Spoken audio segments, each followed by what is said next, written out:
nakomerezaho kuko ikintu turimo kuvuga ahangaha kirajyana na topic yacu uyu munsi. Tuvuga tuti abatutsi b'ukuri kuri uyu munsi bahanganye n'abatutsi b'ikinyoma, abatutsi b'ababeshyi. ariko abatutsi baregejeho n'ibirura byita abatutsi bari kubita nshuti yanjye. Oya nuko nta rindi zina turababonera, ariko buri wese arabita ikiruru undi akabita igiki cyose, ariko reka tubita abatutsi b'abanyabinyoma, igihe izina rizaboneka ntacyo tuzaribaho. Abo batutsi b'abanyabinyoma siritu ngewe impamvu mvuga ko harimo abatutsi b'ukuri, ngewe nanatekereza topike bundi bari abavuye hanze ntabwo nabatekerezaga cyane, natekerezaga aba batutsi bari mu Rwanda, ntekereza kuri Rusesabagina Paul. Ariko sinzi niba abanyarwanda buriya ngewe ntangiye kubona ko abatutsi bari mu Rwanda abarokotse benshi bahindutse, bamwe muri bo bahindutse inyamaswa nk'abari abantu bavuye hanze, bibagirwa wa muco twari dufite twasigiwe n'ababyeyi wacu, umuco wacu gakondo wo kongera kunga ubumwe no kuganira. Kuko ntabwo wakwiyumvisha ukuntu umuntu nka Nyiramirimo uzi neza ko ari umugore wa Dr Gasasira ajya hariya akavuga ati jewe ati Rusesabagina ati nta kintu yakoze, ati nta kintu yadufashe. Rusesabagina hari abatutsi ariko abantu 1,200 ntabwo ushaka kubyuka. Abatutsi se bari bangaye mu Rwanda 1,200 bakarokoka bakaba bari hariya mu Rwanda, abandi bagiye hanze bagize gutya, bose bakize sparadara ku mutwe, agatsiko kari ku mugaragaro. Bashaka gusanga muri segiteri nane abatutsi 100 bahari.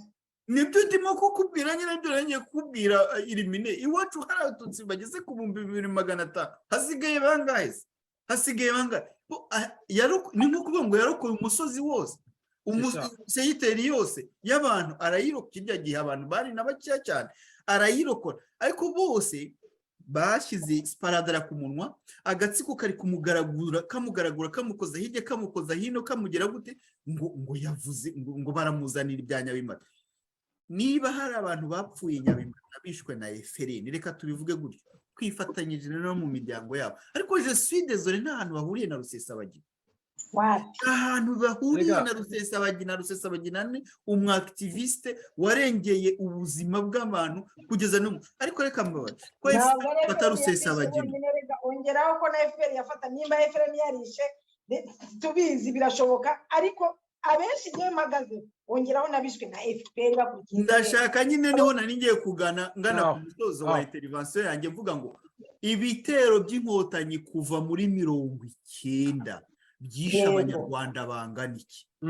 FPR ijya hariya ikigira umwere igashaka gufata Rusesabagina ngo ni umukrimineri, bakarira bakigoronzora ngo reba ngo disi ngura muntu ngo baciye akaguru ngo batwikiye imodoka. FPR yagiye tukagenda tukajya mu nzu kwa Nzirorera kuri Senidi ikatubika inzu ikomeye cyane ya etage, tukajya muri kave yabo bagashyiramo ibitaro bya gisirikare bakavuriramo abasirikare babo, inzu igasigara ihagaze nyuma y'intambara, bakagenda bakayitega mine bakayituritsa. Abagome inzu se yabatwaye ngo nuko ari hanyuma bakazana akamodoka ka gitifu kahiye, ari nabo wenda bagatwitse ngo gitifu ngo urabona ngo murabona ngo umuntu ngo ari gitifu ngo imodoka ye ikaba yaratwitswe n'inyeshyamba ngo none ngo muraririra uyu muntu. FPR yari yishyura abanyarwanda ibintu byabo yasenye mu ntambara, yari yabyishyura, yari yabwira abanyarwanda ivuga uti we are sorry, nous sommes désolés y'intambara twabateje tukabasenyera amazu tukabajugunyaho ibibombe, nubwo twafashe igihugu ariko nous sommes désolés, tubasabye imbabazi. Rusesabagina ngo nasaba imbabazi ngo niyishyure ngo nagere gute. Niba na FRN yarabikoze, FPR yakoze ibikubye ibyo FRN yakoze inshuro 100. Niba ari ukujya mu rubanza, kubera yuko icyo nshaka kuvuga ahangaha ni kimwe, FPR iyo bayibwiye mu Ventura iravuga iti namwe mufite FDLR. Reka rero natwe tuyibwire iti niba uvuga Rusesabagina natwe tugarura ibyo wakoze muri 90 kugera 94 n'uyu munsi kibikora.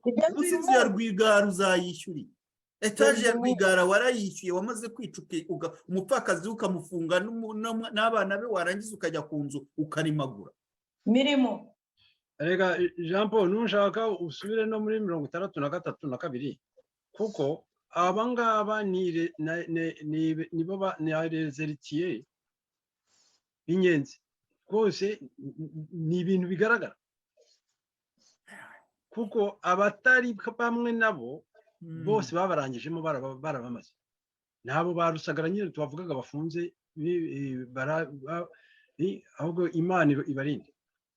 Noneho rero icyo ni ikintu gikomeye uvuze, hari n'ikindi wavuze kare, icyo kintu kirakomeye cyakora abantu bacyumve, kubona FPR iza akaba ariyo yigira umucamanza kandi ari bo bicanyi za jenoside, ari bo bicanyi babi kandi ntabwo bahagaze na n'ubu baracyakomeza, ariko bagatinyuka bakaza bati twebwe tugiye kwerekana ko ari umwicanyi, tugiye guca imanza, guca imanza kaburaganya, ngo ngiye ngo kurega umuntu ngo kubera ko yaturwanyije, atakurwanya se atakurwanya, bagafunga Sankara bakamuzirika byo kugira ngo arebe ko yaramuka kabiri, hanyuma arebe wenda ko yarokoka, kuko abona ko urugamba rw'imbunda yararurangije, ati nibyo rwose narabarwanyije, atabarwanya se kutabarwanya ahubwo niryo kosa bamugani, kubona abantu bo baje FPR baza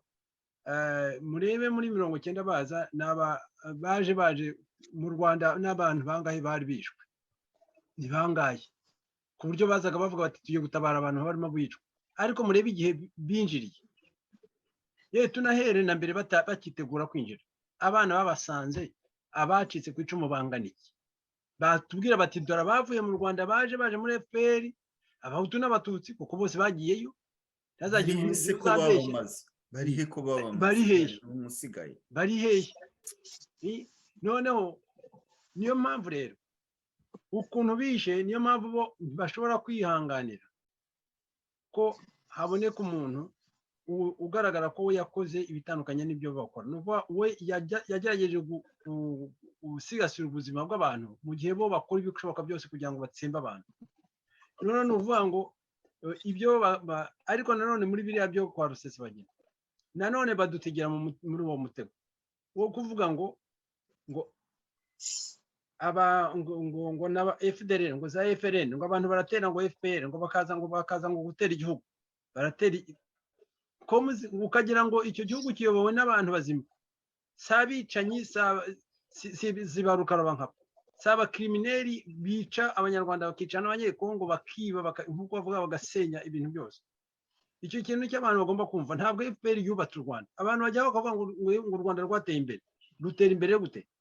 Gutera imbere gute koko abantu barimo bicwa n'inzara, abana biga ugasanga bakabura akazi, ugasanga barakubwira ngo uburere nta ntuza, mwarimu wapi, umunyamakuru, abantu bose baricwa rubozo, ukavuga ngo igihugu cyateye imbere. None ukavuga ngo abantu bakareba rero ngo kubera ngo babone amazu, ayo mazu babona nuko nta yandi mazu, nta handi bagize ngo babone amazu, bibwira ko bafite amazu ariko nta mazu ubwoko kize.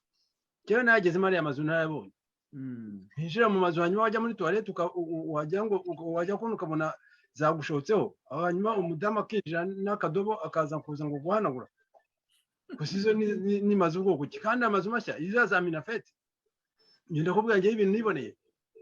None abantu bakavuga ngo hari amajyambere ayahe, imihanda ngo imihanda, ariko inyuma y'imihanda se hari iki? Abantu baricwa buri munsi, ngo ari n'amajyambere.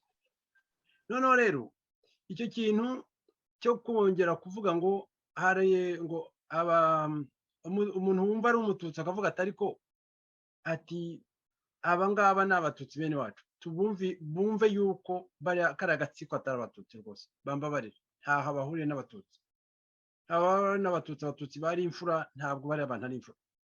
Noneho rero umuntu akajya ati ukubaho kwanjye ndabikesha bari abatutsi bene wacu, bavuyeho hakajya habahutu, byagenda bite? Njyewe hari igihe iyo umuntu avuze gutyo hari igihe mwumva.